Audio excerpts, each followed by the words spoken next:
Hello, my name is Susanna Ruth Snyder. I'm a special education teacher at preschool. I'm taking class on the importance of play, and I'd like to share some of the things that I've learned through 3 PowerPoints. Building foundation of school readiness, how play builds school readiness, and facilitating play at home. So first, building the foundation of school readiness. Where I work, we take in students with disabilities, and one of our goals is to help all of our students be ready for kindergarten as much as we can. So what do you think that your child should be able to do by kindergarten? Well, at our school, we work a lot on social skills such as following school schedule and routine, and we also work on interacting with adults and peers. And after that, we start working on cognitive skills such as knowing ABCs, counting to 20, recognizing numbers to 20, identifying colors and shapes. So, school readiness is a set of skills that a child should have by age 5 or 6. It includes literacy development, sensory and fine motor maturation, and levels of maturity. So, what are the levels of maturity?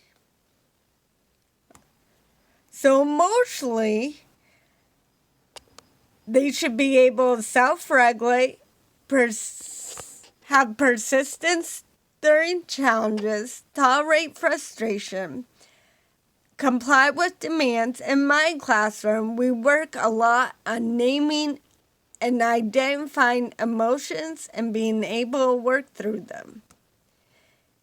It includes maturity in social skills such as waiting, taking turns, expressing needs. Includes language skills such as being able to communicate, ask questions, understand spatial concepts, understand now versus later, and hopefully speak intelligibly. Physical, they should have visual activity and fine motor skills. So like being able to move around the playground and doing puzzles and coloring. And mentally, they should be able to attend a small group, be able to plan what they're going to do and set goals, and being able to control their impulses. So when we think about our kids, here's some questions that we should think about with our kids' maturity. So emotionally, can they regulate? Can they name and identify emotions? Socially, how do they interact with others? Do they share and take turns? Language, can they say their name? Do they know a lot of words? Can they carry on conversation? Physically, can they walk, move around objects, jump, eat with a spoon? Mentally, can they label objects? Can they match items or sing? These are just a few of the questions for us to think about when helping our children. So let's start with small steps. We have kids, they're about 2.5 to 3.5. Where do we want them to be at 36 to 42 months? Because with our kids, they may be 2.5, but they're already at 18-month level. So where do they need to be at 36 to 42 months level? So mostly quiet down after play, tolerate frustration. Socially, share toys, which is a big step for a lot of these kids. participate in circle, volunteer for tasks. Language, being able to name colors, state full name, answer questions. Physically, copies, drawing them across, hop forward, jump, run.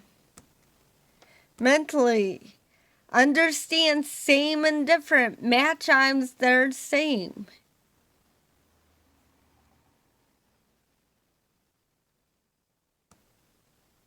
So how do we get to where we need to be? So we meet their needs, we contribute to healthy development, and expose them to skill building activities. So we meet their needs according to Maslow's hierarchy of needs. At the bottom is physical because it's the foundation, social, emotional, and cognitive. So physical, at home and at school, we need to work on meeting their basic needs. So food and water, shelter, having a nice home, warm clothing, adequate health care, being able to see a doctor and the dentist, and also feeling safe and secure at home and at school.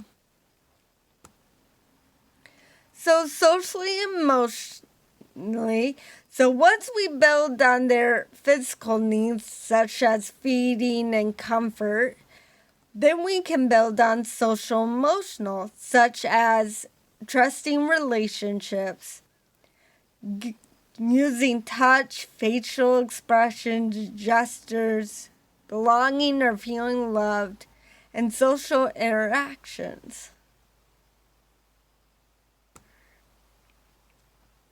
And then once we build on physical, social, emotional, then we can start building on cognitive. Knowledge, understanding, logic, and all of the pre-academic skills. So it's very important that we have to meet their basic needs before we meet any other needs that they have.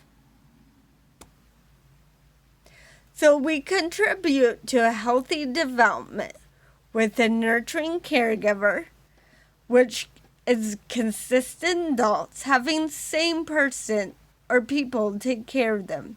They're warm and caring and bond with the child. A stimulating environment that's safe and offers opportunities to learn with toys and equipment that is developmentally appropriate. Appropriate expectations, understanding their development stage and what they are capable of. So play with all the stuff that we need to help our kids mature in. We can use play to expose kids to these skill building activities. Play is activities that are usually pleasurable, self-chosen, engaging, and intrinsically motivating. It can help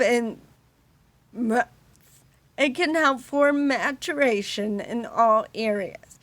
So next you can see the PowerPoint on how play builds school readiness. I hope you enjoyed this. Have a great day.